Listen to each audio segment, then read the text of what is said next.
Aisha Yesufu. Good to have you join me, Aisha Yesufu. Now, over 100 girls are still in Boko Haram captivities. That's 7 years after their abduction along with their schoolmates. Is there any hope for the rescue of these girls? Well, for us, we're ever hopeful. I think that question is best for the government to tell us what indeed they are doing. But for us as a movement, we do believe that Nigeria has the capacity to be able to rescue our Chibok girls, even though it's still slow. And we will not stop making demands for our Chibok girls until every one of them is accounted for. 112 are still in captivity, 107 are back with their families. And indeed, like we always say, when we demand for Chibok girls, we are not doing them a favor. We're only doing that which is right. And the rescue of our Chibok girls is not a privilege. It's their right as enshrined in the Constitution of the Federal Republic of Nigeria.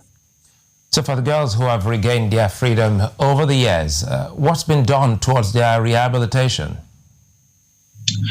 For the girls that have been rescued, one of the things that the government has done is to ensure that the rescued Chibok girls do not meet with the Bring Back Our Girls movement. So they are stopped from coming in contact with us. But we have said, okay, as long as they are being rehabilitated, they are being taken to school. And over the years, we've heard the frustration from the girls in because most of them, their education is sort of like stalled. They are not yet in the university. Those that were rescued as far back as 2016, they're still writing SSC. Some of them haven't even attempted it up to now, and there's so much great frustration for the girl. Indeed, we need to work better as a nation to ensure that they get the education that the terrorists are wanted to truncate.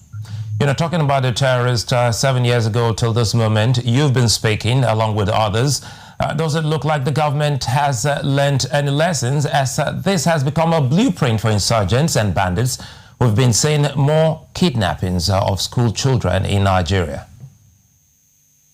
In terms of lessons, absolutely not. The government hasn't learned lessons. The people also haven't learned lessons. People do not understand that when we look the other way, when something happens, when other people are being abducted, what we simply do is that we send a message to the terrorists and we embolden them to do more, because they know that it will take away anyone and nobody will say anything. And at the same time, we also give our government enabling environment to abdicate their responsibilities. And it's so sad that after Chibok girls abduction, we didn't even learn once before Chibok girls abduction. I'm talking of Bunyadi, the killings in Bunyadi, the Ujibak killings, the killing in Kanu, School of Education, all of that. Nigeria didn't learn, and we've just made ourselves to be vulnerable. And it seems as if as long as we are just an ordinary citizen in Nigeria, your life isn't important and nobody really cares about it. And at the Bring Back Our Girls movement, we've continuously said that no Nigerian is more Nigerian than any Nigeria, and the state must deploy all it can to protect the lives and properties of its citizens. We're talking about your movement, Bring Back Our Girls movement. Are you still applying pressure on the government of Nigeria, or the movement has become demoralized or closed shop?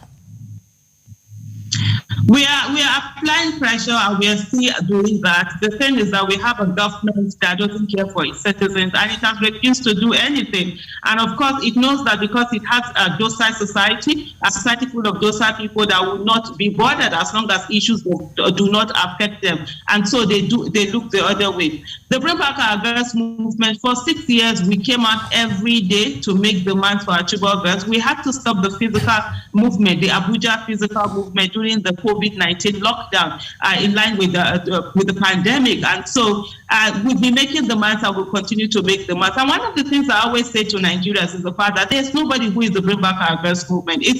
It's a free entry, free exit movement. The moment you begin to demand for Chibok girls, you're automatically part of the Bring Back Our Girls movement. And it is indeed due to our shared humanity and also the social contract that we have with the government that every one of us should be making this demand. It's 7 years to too long as it is right now. And one of the things that we demanded this 7th year is that the government should do a disclosure and closure. Up till now, we do not know what is in the General Sabo report. That report should be made public. The government should meet with the Chibok girls' parents. There should be feedback mechanism to them.